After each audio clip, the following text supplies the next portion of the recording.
حضرت ابو بکر صدیق رضی اللہ عنہ۔ تعارف: آپ کا نام عبداللہ، کنیت ابو بکر اور لقب صدیق ہے۔ آپ قریش کی ایک شاخ بنی تمیم میں سے تھے۔ حضرت ابو بکر رضی اللہ عنہ ابتدا ہی سے بڑے سلیم فطرت اور ریاست باز تھے، چنانچہ زمانہ جاہلیت میں بھی انہوں نے اپنا دامن ہر قسم کی آلائشوں سے پاک رکھا تھا، تجارت شغل تھا اور صاحب دولت و حیثیت تھے۔ آپ کو یہ امتیاز حاصل ہے کہ مردوں میں سب سے پہلے حضور صلی اللہ علیہ وآلہ وسلم پر ایمان لائے اور آخری دم تک رسول اللہ صلی اللہ علیہ وآلہ وسلم کی بازو بنے رہے۔ اسی وجہ سے آپ کو صدیق کا لقب ملا۔ اسلام کے لیے آپ نے جان و مال کی بے نظیر قربانیاں پیش کیں، کئی موقعوں پر گھر کا سارا اثاثہ دین کی خاطر نثار کر دیا۔ صدیقی سیرت اور کارنامے: حضرت ابو بکر صدیق رضی اللہ عنہ نہایت نرم دل، متواضع، انکسار پسند اور پرہیزگار تھے۔ عبادت گزار اتنے کہ راتیں قیام میں اور دن روزوں میں گزر جاتے۔ دنیا سے کبھی دل نہ لگایا اور آخرت کا خوف ہمیشہ غالب رہا۔ خلیفہ بن جانے کے بعد بھی پوری تندی سے یتیموں اور بے کسوں کی خدمت کرتے رہے۔ کسی کی بکریوں کا دودھ دوتے، کسی کے اونٹ چرانے چراگاہوں میں لے جاتے۔ طبیعت میں سادگی اور فقر کوٹ کوٹ کر بھرا ہوا تھا۔ حضور صلی اللہ علیہ وآلہ وسلم فرمایا کرتے تھے، میں نے ہر شخص کے احسانات کا بدلہ دنیا میں ادا کر دیا ہے، لیکن ابو بکر رضی اللہ عنہ کے احسانات مجھ پر باقی ہیں۔ ان کا بدلہ قیامت کے روز اللہ تعالیٰ دے گا۔ حضرت ابو بکر رضی اللہ تعالیٰ عنہ کا بہت بڑا کارنامہ قرآن مجید کا یکجا کرنا ہے۔ ان کے عہد کی لڑائیوں میں بہت سے حافظ قرآن صحابہ شہید ہو گئے۔ اس سے ابو بکر رضی اللہ تعالیٰ عنہ کو فکر لاحق ہوئی کہ کہیں قرآن کا کوئی حصہ ضائع نہ ہو جائے۔ حضرت عمر نے آپ کو مشورہ دیا کہ جلد از جلد تمام اجزاء کو اکٹھا کر کے کتابی شکل میں مرتب کر لیا جائے۔ اگرچہ قرآن کریم کی تنزیل آن حضرت صلی اللہ علیہ وآلہ وسلم کی زندگی میں مکمل ہو چکی تھی، لیکن اس کے مختلف حصے صحابہ نے کاغذ کے اوراق، کھجور کے پتوں اور چمڑے یا پتھر کے ٹکڑوں پر لکھ رکھے تھے۔ اس طرح چند ایک پاس پورا قرآن جمع تھا اور اکثر کو تمام حفظ تھا۔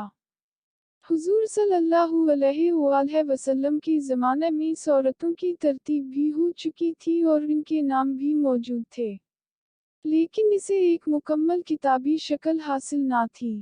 چنانچہ ابو بکر رضی اللہ عنہ نے حضرت زید بن ثابت کاتب وحی کو تدوین قرآن کا کام سپرد کیا۔ وہ خود بھی حافظ قرآن تھے، لیکن انہوں نے مسجد نبوی میں اعلان کروا کہ جن صحابہ کے پاس مختلف اجزاء تھے سب اکٹھے کر لیے اور پھر حفاظ کی تصدیق کے بعد انتہائی محنت اور احتیاط سے پورے قرآن کو سپاروں کی صورت میں کاغذ پر لکھ کر پہلا مکمل کتابی نسخہ تیار کیا، جو حضرت ابو بکر رضی اللہ تعالیٰ عنہ کی ذاتی تحویل میں تھا۔ ان کی وفات کے بعد وہ نسخہ حضرت عمر کے پاس محفوظ رہا اور انہوں نے مرنے سے پہلے اپنی بیٹی ام المومنین حضرت حفصہ رضی اللہ عنہا کے حوالے کر دیا۔ اس وقت اسلام عرب کے علاوہ کئی بیرونی ممالک میں پھیل چکا تھا اور بہت سے الفاظ کے تلفظ اور ادائیگی میں مقامی اختلافات ظہور پذیر ہونے لگے تھے۔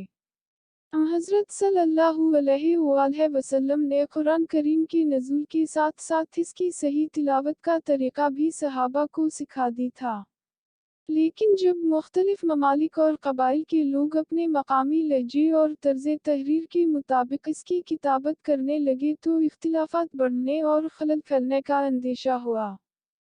اس لیے حضرت عثمان رضی اللہ عنہ نے اپنے عہد خلافت میں قرآن کے اصلی رسم الخط اور تحفظ کی حفاظت کے لیے مزید تدابیر اختیار کرنے کا فیصلہ کیا۔ چنانچہ ایک بار پھر حضرت زید بن ثابت اس کام پر مامور ہوئے اور ان کی مدد کے لیے مقتدر صحابہ کی چھوٹی سی کمیٹی مقرر ہوئی۔ انہوں نے قرآن کے پہلے مکمل نسخہ کو جو عہد صدیقی میں تیار ہوا تھا حاصل کر کے اس کی مزید کاپیاں تیار کرائیں۔